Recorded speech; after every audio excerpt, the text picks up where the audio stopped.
Hello there. Hi, you have nice hair. Thank you. May I hold it? No, I think not. Why don't I hold a drink instead? The drink you will purchase for me. Wow, you are greatly skilled in the art of flirting. I will buy you a drink. Bartender?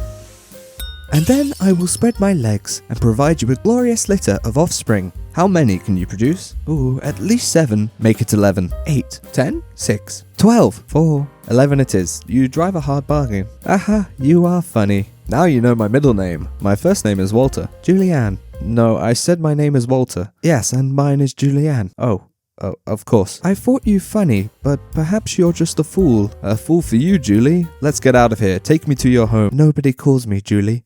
Oh, right. A fool for you, Julianne. Let's get out of here. Take me to your... Listen, I'm sorry, but this has all been a terrible mistake. What's wrong? Your hair. It does not shine with the incandescence of a dying star, as mine does. That's a deal breaker for me. A deal breaker, you say? Are you sure a ride in my Lamborghini won't change your mind? Yes, it won't. I really must insist you leave immediately. Get in your Lamborghini and drive away. Alone. You're serious? Yes.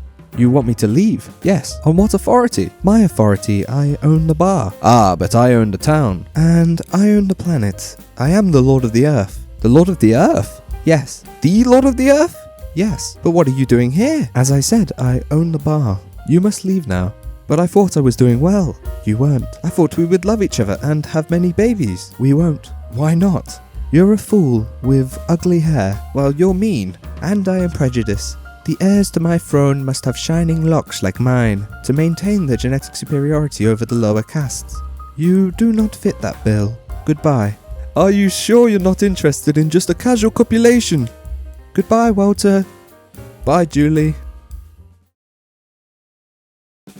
We've all been there. So you wish to be sexy. There's no shame in it. Well, unless that's what you're into. But this video is not about that sort of sordidity. You've probably seen a few of these helpful videos floating around the YouTube algorithm, but you can't trust the slop. They were all made by virgins anyway. From now on, I highly recommend you only receive dating advice from the Blank Rascal YouTube channel. So, what does it take to be a sexy rascal? What went wrong for Walter? Well, for starters, Julianne was far out of his league. She was also part of an unattainable social class. Lowly town mayors and the Supreme Lord of the Earth should never interbreed. Conversationally, Walter did have a fairly good start, but what soon let him down was his riz. Yeah, you knew it was coming. Walter's riz was mid at best. His key mistake was landing a successful joke, but then trying far too hard to continue to be funny.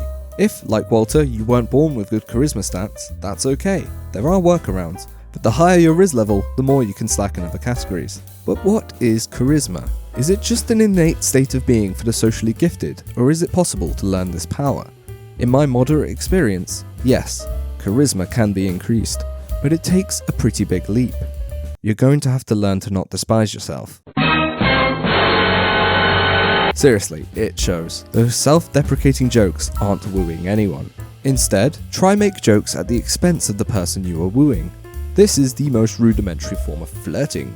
This works, sometimes, but don't overdo it. Making the person you like feel small and ashamed is sexy. Calling them an inbred tart born of a mongoloid hippopotamus is probably a step too far. Everybody has a different temperament, so it might take some time for you to learn the nuance.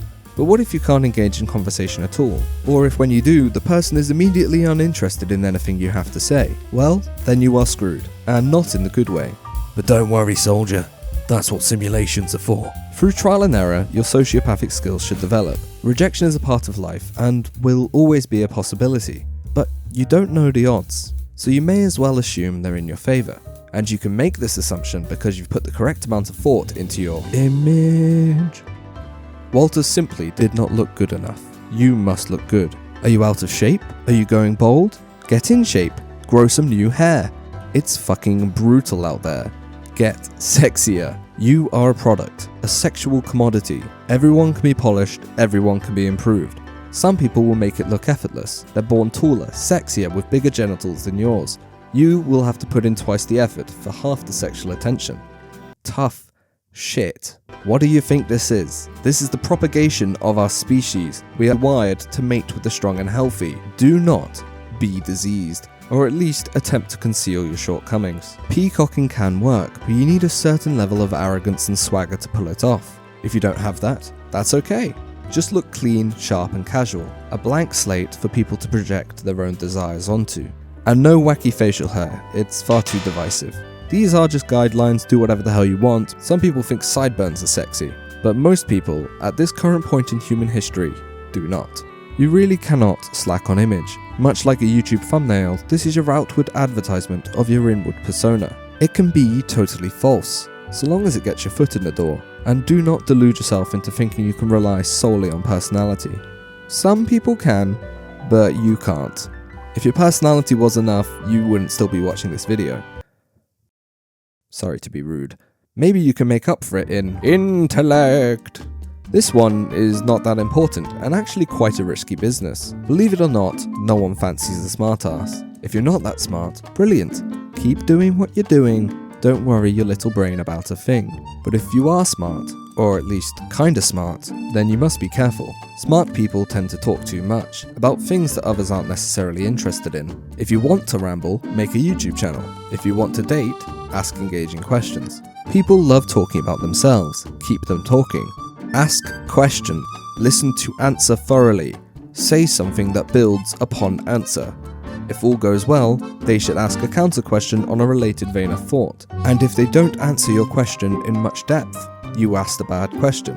Focus on the person, not their family, not their occupation, on the person. What do they love? Who do they hate? Talking about strong emotions can instill strong emotions, and emotions can lead to rumpy-pumpy. Should you require help, a magic drink has been invented for this purpose, to make you better at conversation. But don't have too much though, for you'll become too good at conversation to the point where you're actually bad at conversation once more, albeit in a different way. So yeah, just learn to curb your intelligence and talk like you're actually human. If it sounds hard, that's because it is hard. None of this is easy. If you want easy, you can lower your expectations far beneath your objective value. Or, you could always break out the wallet. Speaking of prostitution, money. Yeah, I hate to say it, but no matter who you are, being wealthy automatically makes you more attractive. Everyone is a gold digger to a certain extent. The only real exemption is for creatives. Choosing to live your life on the edge of financial ruin can be seen as roguishly daring. It can also be seen as sad and foolish. Really depends how good you think you are. A starving artist's sexual desirability stems from their confidence in their work, rather than its objective quality. Talking from experience here. But if you're not a creative, there's really no way to spin your poverty into something sexy. So either learn to make good money, or learn to make some form of art. Preferably both. And when I say art, I really mean any dedication or discipline that is respected and takes effort. But there definitely is a hierarchy. Most people tend to find musicians much sexier than chess players. The gist of it is, you don't necessarily need money to be attractive. You can get away with having a shitty day job, so long as you have another thing going for you. People like things. But ultimately, all of these things can be cancelled out by the ultimate tool in seduction, the true art of attraction. Passion. Passion. That rarest, most fleeting, most fanciful emotion. In the face of passion, disregard entirely all the profound ingenious things that I've previously said. A good dose can make up for any lacking in the other categories. Passion is intransigent, inexplicable even, but its effect is very real. Love is earned, forged in time and trust. Passion is much more fun, but knows nothing of discipline. It has no rules, knows no limits. But if you're ever blessed by its touch, give in to it immediately. Don't attempt to cling to your illusion of pride. Drown in the whirlwind and count yourself lucky to be alive. Dating can be addictive if you get good at it. Try not to sell your soul along the way. You might wake up in a couple years a completely different person and question if indeed you were happier back when times were simpler. But it is better to have loved and have lost than to never have loved at all. You might think yourself incapable of passion, but everyone is in their own way. The more you get out into the world, meet the people you never thought you'd meet, do the things you never thought you'd do, the more likely you are to experience it firsthand. Some people will go their entire lives without it. Do you truly want to be one of those people? No matter what you look like, there are millions of people on this planet who would happily sleep with you if given the correct conditions. Many thousands that could fall in love with a rascal like yourself. You only need to find the one. It's me. I'm the one. You're one. You need no other. I love you, darling. Goodbye.